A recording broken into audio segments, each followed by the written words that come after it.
Em îro li parkekê ne, parkeke şaredarî. Şaredarî ev park çêkiriye. Hûn ê bêjin helbet wê çêke, karê wê çi ye? Em jî ji xwe wê dibêjin, karê şaredarî çêkirina ev park e. Wekî din çêkirina rêyan e, wekî din çêkirina sîstema avê ye, paqijkirina bajar e. Karê wê tiştên ku bi bajar re eleqedar e. Baş e problem çi ye? Problem jî li vê derê ye.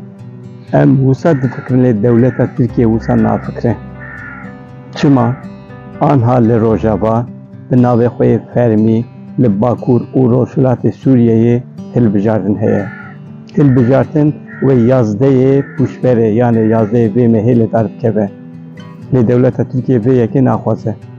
Çima naxwaze? Em hinekî li wê mêze bikin. Hilbijartin sîstemek e. Ciyên ku sîstem lê hebe hilbijartin têne çêkirin. Ji bo hilbijartinê gelek tişt dibên. Hilbijêr dibên, sundokdanîn dibê, komîsyon dibên, bi hezaran kesên ku pê re eleqedar bin dibên. Pusûla dibên, zerf dibên, kaxizên hilbijêran dibên û dibên. Ji bo ku tivan jî bikî divê sîstema te hebe. û dewleta vê Tirkiye jî ji xwe vê yekê naxwaze. Dibêje ez nahêlim. Nizanim wê çawa be, lê yazdeyê mehê hilbijartin heye. Anha li Rojava amadehiya vê hilbijartinê didome. Ev dusê meh bû ev amadeyî hebû, heta îro dewleta Tirkiye deng nekiribû tiştekî jî negotibû.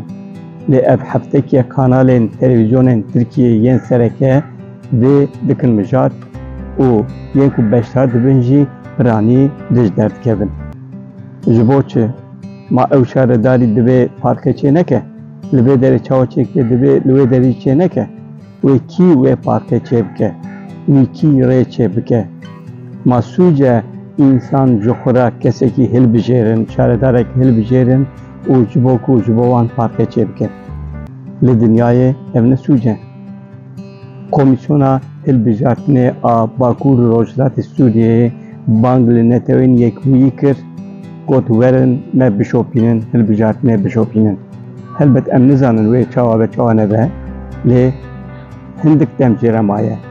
Sîstem jê re lazim e wekî me got, ciyê ku hilbijartin hebe, demokrasî jî heye. û anha li wê derê wê li 134 bajar û bajarokan hilbijartin çê bibe. 27 partî beşdar dibin.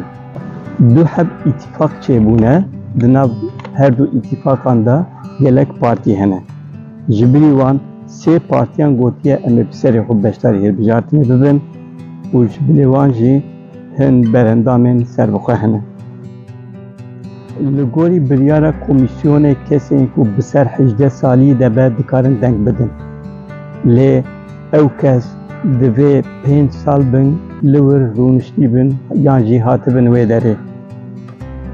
Li gorî komîsyona hilbijartinê ew li bendêne 3 milyon însan deng bidine.